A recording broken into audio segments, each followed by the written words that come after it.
Right, joining us now for a look through the local newspapers. One of these may be local to you. Helen Johnson's with us. She's from the Rochdale Observer. Welcome, Helen. Nice to see you. Hello. Battled here through the snow from Rochdale, did you? Yeah, I managed it somehow. So what do you want to chat about first? Well, first of all, I'd like to speak about a cause that's very dear to my heart. It's the Rochdale Observer Shop Local campaign. I should think a few people are shopping local in this weather, aren't they? Absolutely. I mean, it's more important than ever now to support our local shops, especially with the weather, because a lot of people are staying at home because the conditions are just so treacherous. But if people can get into town, then, there's so many great things there for people, to have a look at and to buy. So I just urge people, really, if you can get into town, just do it and just go and support your local shops.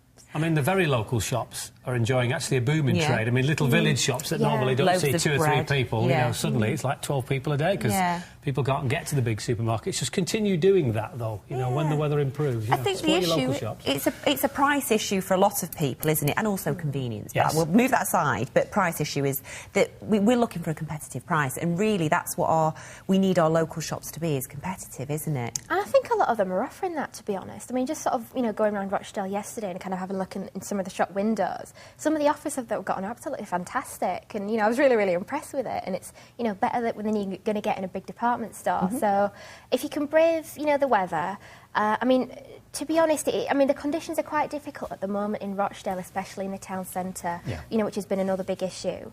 But, the multi-storey car park's clear, you can get in there, please, just go and shop local, I urge you. Okie dokie. You mentioned the clear car parks, but not everywhere else is clear, so no, it's not, how's the snow going your end?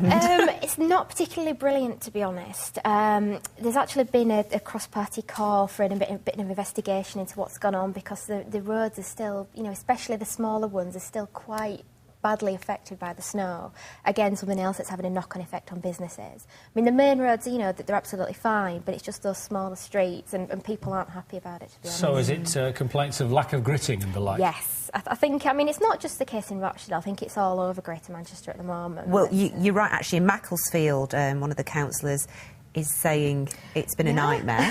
Yeah, but I think he's trying to encourage people to have a bit of community spirit and to sort of get out there and do it yourself and shovel your own drive, which, I think that's been the way, really. I think a lot of people, say what you want. It used to be. You just got on with it, didn't you? You cleared the pavement outside your house. Yeah. And you cleared the pavement a bit either side. And if everybody did it and the whole pavement ended up clear, people are worried about putting grit down and people falling over and lawsuits hither and yon.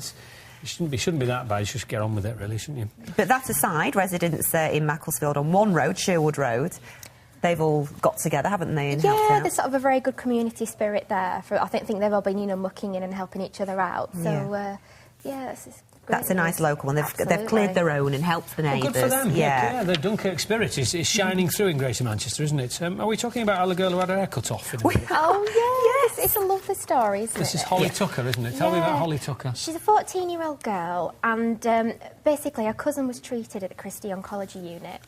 And she's volunteered to have a foot of her hair cut off. It was right down to her waist, and she's had it cut into a bob. And the hair is... I know. And that's a lot of hair. It is. I know, especially when you're 14 years old as well. Yeah. The hair's going to go to a charity called the Little Princess Trust, which makes wigs for children who are undergoing cancer treatment.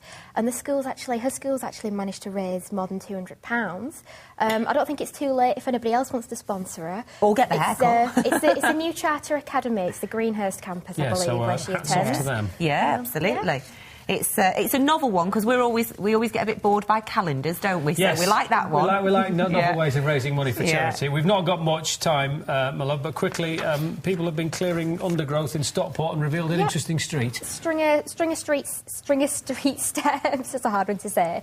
It'll be clear by August, hopefully. It's the sort of quite historic cobbled steps that date back to about 1840, and a judge has ruled that they have to be cleared now. So there's a lot of ramblers and walkers who are very, very happy about that. Wonderful. Tremendous. Nice roundup, thank you very much. You can read more about those and other stuff going on in your area in your local paper, so have a look at it, especially lots of pictures of the snow, just to see your area looking lovely.